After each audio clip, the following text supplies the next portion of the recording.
वैश्विक औद्योगिक परिदृश्य में क्रांतिकारी कदम उठाते हुए मुख्यमंत्री हेमंत सोरेन के दूरदर्शी नेतृत्व में झारखंड सरकार और टाटा स्टील लिमिटेड ने विश्व आर्थिक मंच में एक ऐतिहासिक लेटर ऑफ इंटेंट पर हस्ताक्षर किए हैं। ये साझेदारी न्यू एज ग्रीन स्टील प्रौद्योगिकी में 11,000 करोड़ से अधिक के भारी निवेश की रूपरेखा तैयार करती है, जो एक अस्थायी और कार्बन न्यूट्रल भविष्य और प्रत्यक्ष और अप्रत्यक्ष रोजगार सृजन की तरफ एक ऊंची और लंबी छलांग है। नीदरलैंड और जर्मनी के अत्याधुनिक नवाचारों को राज्य में लाकर यह पहल सुनिश्चित करेगी कि झारखंड प्रकृति के साथ सामंजस्य बनाए रखते हुए हरित विनिर्माण के वैश्विक बदलाव में अग्रणी बने। इस मौके पर टाटा स्टील के एमडी और सीईओ टीवी नरेंद्रन के साथ पूरा प्रतिनिधिमंडल मौजूद था। बैठक के दौरान टाटा स्टील के एमडी और सीईओ टीवी नरेंद्रन ने मुख्यमंत्री की दावोस में सक्रिय भागीदारी की सराहना करते हुए कहा कि झारखंड शिक्षा, विनिर्माण और खनन जैसे क्षेत्रों में तेजी से आगे बढ़ रहा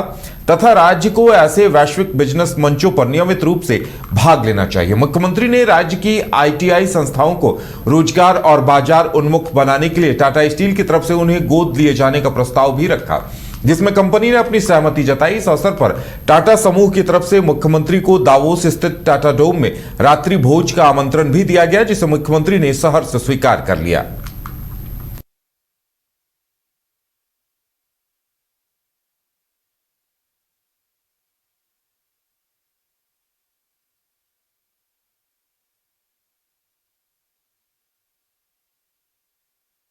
मंगलवार को वर्ल्ड इकोनॉमिक फोरम में इंडिया पवेलियन के साथ साथ झारखंड पवेलियन का उद्घाटन हुआ। इसे लेकर सीएम हेमंत सोरेन ने कहा है कि डब्ल्यूईएफ दावोस में सीआईआई की तरफ से आयोजित डिलीवरिंग सस्टेनेबिलिटी एट स्केल कार्यक्रम में भाग लेने का अवसर मिला। उन्होंने कहा कि कार्यक्रम में अन्य वक्ताओं के साथ साथ सतत विकास की संभावनाओं पर अपनी बात रखी। झारखंड की सोच स्पष्ट है, हम केवल खनिजों और प्राकृतिक संसाधनों के निर्यातक राज्य बनकर नहीं रहना चाहते। हमारा लक्ष्य सतत विकास के साथ मूल्य संवर्धन, रोजगार सृजन और लोगों के जीवन में ठोस बदलाव लाना भी है। देश में फैला हमारी खनिज संपदाएं झारखंड से निकलकर पूरे देश में और आज यहाँ आने के पीछे मकसद ये भी है कि हमारा ये झारखंड प्रदेश बने हुए 25 साल में ये हमारा सिल्वर जुबली ईयर है और हम अगले 50 साल 2050 का एक लाइन ड्रॉ करना चाहते हैं, जिसमें हम सिर्फ खनिज का एक्सपोर्टर ही ना हो, खनिज ही सिर्फ हम ना दें, बल्कि हम उसका एक बेहतर उपयोग कैसे कर पाए, कैसे हमारे झारखंड के पॉपुलेशन को एक रोजगार दे सके, झारखंड की अर्थव्यवस्था को कैसे हम मजबूत कर पाए। हम सिर्फ खनिज संपदा ही नहीं बल्कि एक टूरिज्म और नेचुरल ब्यूटीज भी हमारे स्टेट में बहुत बेहतर। जोहार, नमस्कार। वर्ल्ड इकोनॉमिक फोरम के इस वैश्विक मंच पर मैं अपने भारत से आए हुए सभी मुख्यमंत्री, केंद्रीय मंत्री और डिप्टी सीएम का हार्दिक अभिनंदन करता हूं और आप सभी, विशेषकर सीआईआई और भारत सरकार का मैं धन्यवाद देना चाहता हूं, जो मुझे पहली बार यहां आने का मौका मिला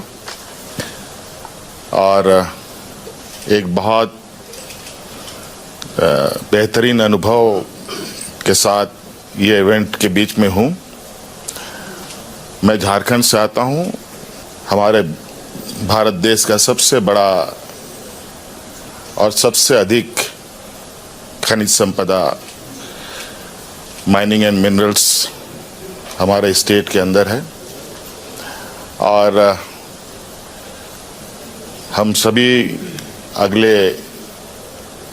2050 की दिशा में जो एक विकसित भारत 2047 का लक्ष्य भी है, उसको कैसे हम अचीव करें और हमारे भारत देश के सभी राज्य किस तरीके से एक विकसित भारत का एक हिस्सा बने, उस पर हम लोगों की भी एक बड़ी भूमिका के रूप में हम इसको देख रहे हैं। और जो यहाँ का थीम है उसके अनुरूप आने वाले 2050 का एक रूपरेखा हम बनाने के प्रयास में हैं, जहां आज हम ग्रीन एनर्जी की बात करते हैं। इस कड़ी में लगभग हम लोगों ने एक बड़ा कदम भी उठा रखा है। अभी लगभग 95% हम लोग अपने राज्य में ग्रीन एनर्जी के साथ आगे बढ़ रहे हैं और कई ऐसे आयाम हैं जहां अभी हमें करने की आवश्यकता है और इसी को एक्सप्लोर और यहाँ के जितने भी सरकारें हैं, निवेशक हैं, इनके साथ एक साझा प्रयास करने का हमारा ये उद्देश्य है और आशा करते हैं कि डेफिनेटली आने वाले समय में हम लोग जो एक विकसित भारत और हमारे राज्य का जो 2050 का लक्ष्य है उसको प्राप्त करने में आज ये मंच हमारे लिए बहुत बड़ा सहयोगी हो।